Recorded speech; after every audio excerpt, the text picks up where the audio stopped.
Okay, so today we're looking at Eclipse Edge of Light on the Nintendo Switch. This one, it was originally a VR title that finds itself adopting first-person controls for its puzzle platformer space action, so it can now join the Switch. But does it do enough to make the transition, or should you maybe just, simply avoid this one? Well, we have some powerhouse developers in the house here. They were involved with the God of War series, so maybe they can pull it off. Hit subscribe and let's get this started. It's a story and it's for sure simplistic. Crash landing on a mysterious planet, you take on the role of an astronaut out to work out not only where you are, but what happened to this planet and what your future here could look like. Finding an artifact, a glowing ball essentially, it's going to be your main way to interact and discover what's happening around you. But we'll talk about that a bit later in gameplay. For story though, this honestly it's enough. I'm a sucker for a space adventure and exploring a mysterious world. I don't need personally more than that.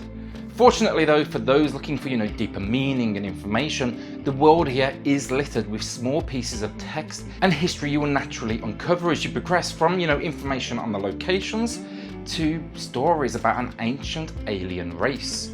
My only complaint, it's the runtime. It's all over a little too quickly. This one, it's coming in somewhere in the region of around that 2 to 3 hour mark. Story overall, it's going to pique your curiosity, then slowly feed you information just little by little. It's a system that's been tested before, it works, and it's going to keep you coming back. So as I mentioned, this one comes from VR, and not only VR, but it started on cell phone based VR.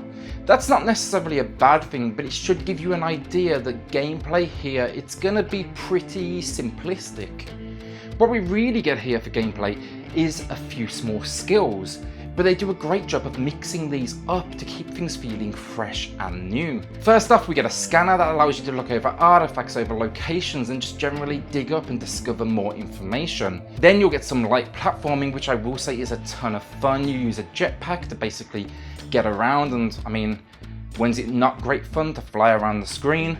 The big one then, we mentioned this earlier, the artifact. It's a ball of light basically that you can throw around at relics and just generally use it to interact with things in the world that may be typically out of reach. To build into this kind of like alien technology as well, we even get an object finder and telekinesis abilities. That kind of makes up the core skill set, but outside of this you can expect walking and a pretty decent amount of it. This, it's no walking simulator or anything, don't get me wrong, but I wanted to mention it because, like many VR titles, this one did previously use a teleport option. This, it typically allows you to just jump around the screen to avoid any motion sickness, so it's nice to see that we do get this complete free movement. Now I do quickly want to say here, don't expect combat, it's not that sort of game. This one, it's essentially moving from just like one puzzle location to the next. You're not here to kill anything. This is not Ridley Scott Aliens, it's more of a study and investigation, it's a Stanley Kubrick. Now while I enjoyed the gameplay, I will say it all felt a little bit on the easy side. Locations, they leave very little for open exploration, instead they're kind of guiding you on a very specific path. Puzzles, they're relatively simplistic while making nice use, I will say, of the skills on offer. The artifact, it has some serious auto-targeting as you throw the thing, so as long as you're kind of pointing in the general direction, it's gonna hit its mark. And then the jetpack, this thing's awesome, but it's also pretty slow and forgiving. If you run out of gas mid-jump, you're gonna slowly glide down. That's kind of disappointing because you can pretty much always get to safety. For the Switch, or any console in fact, I wish they'd up the difficulty for us console players just a tiny bit, because it's pretty obvious these compromises were to accommodate VR. After all, targeting with the flick of a wrist is much more difficult, as is using a jetpack, and if you fell quickly in the VR variation, well, welcome to motion sickness, that's for sure. Overall, gameplay has some nice elements in here. They all work really well together. I just couldn't help but feel like I was almost playing a lesser experience. Maybe one day we'll see this one combined with Nintendo Labo VR. That would be very, very cool to see and would take this to a whole nother level. Gameplay though, it's not what you're coming for, but the mystery of the whole experience and to see its world. And I will say for the entire game, everything worked really well. Now graphically speaking, like gameplay, they were clearly restricted by the limitations of the VR setup they were working with. But I've got to say still, they did a great job. This world feels alien. The graphics, yeah, I will say low detail, you know, the textures for example. They're definitely not going to be blowing you away or anything. But it all feels very stylistic and purposeful. It's sitting for me somewhere between cartoonish and alien, and I'm totally good with that. Now on top of all of this too, the number of interesting locations we see in such a short period is impressive, from dark caverns to bright beautiful looking structures, and just the size and the scale. Honestly, I do really wish I was using VR, because I can imagine just looking up at these, you know, the mountains and cliffs and just truly admiring them. It's seriously impressive. Graphically, everything here is unique. It's ultimately changing things up so quickly, you're never going to get bored and you're going to be excited to see what comes next.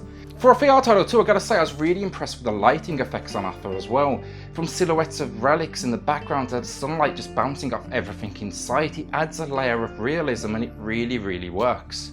Look, I could easily complain about textures, about jagged edges, about some simplistic water effects we see, but I think here they've accomplished something unique, so for me it's great work.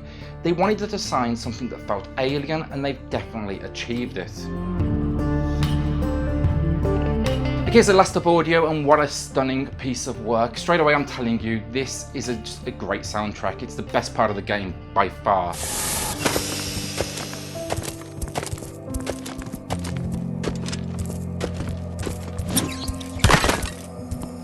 Composed by Andrew Pralo, what we get here is a 21-track, 44-minute soundtrack of epic proportions. Is it fast-paced? No. But it completely sets the scene, mysterious and alien in its tonality, while utilising real-world instruments like acoustic guitars to make it all feel like it's not, you know, too far from home. Pacing with the music, as I said, is slow for sure, but it's not a fast-paced game. That wouldn't make sense. What this soundtrack achieves though for me is something music rarely does. It not only adds the score and the emotion that we need, but it also becomes part of the world's ambience, where it's almost very hard to distinguish what's music and what's the natural background, what are these kind of weird little things we're hearing behind us. It integrates these two elements beautifully to create something wholly unique.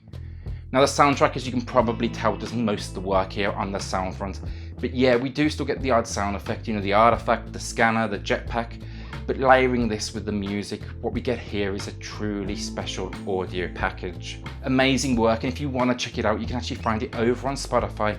So yeah, I will say go show it some love, even if you don't maybe pick up the game. Overall, Eclipse Edge of Light is an interesting package for sure. Story, it sets up its mystery perfectly, and then the visuals along with the music reinforce this to a great level. I wanted to learn more, I wanted to keep pushing things forward, and I was always excited to see what was coming next. Unfortunately, the gameplay though, it's all a little easy, you know. Accommodating VR, I get it, it needs to. But maybe for this build, we needed some extra options and adjustments to, you know, the auto target or the jetpack speed. It's not that it's bad, but the gameplay almost feels like an afterthought. Simplistic puzzles and generally over-accommodating to mistakes. Also then, with a runtime of 2 to 3 hours and a price tag of $15 in the US or $11.29 in the UK, it's kind of pricey.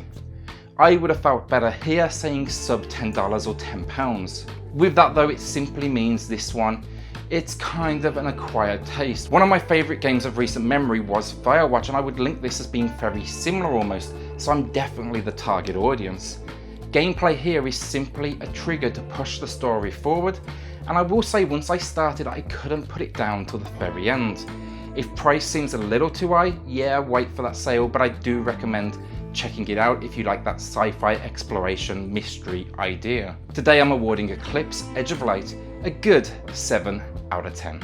So what do you all think? I can see this one getting some seriously mixed reviews, and I'm for sure, as I said, the target audience. I'm curious to see how many of you are on the same page as me. With that though, let me know what you think in the comments below. Hit subscribe, hit like, and we'll see you all on the next Gaming X.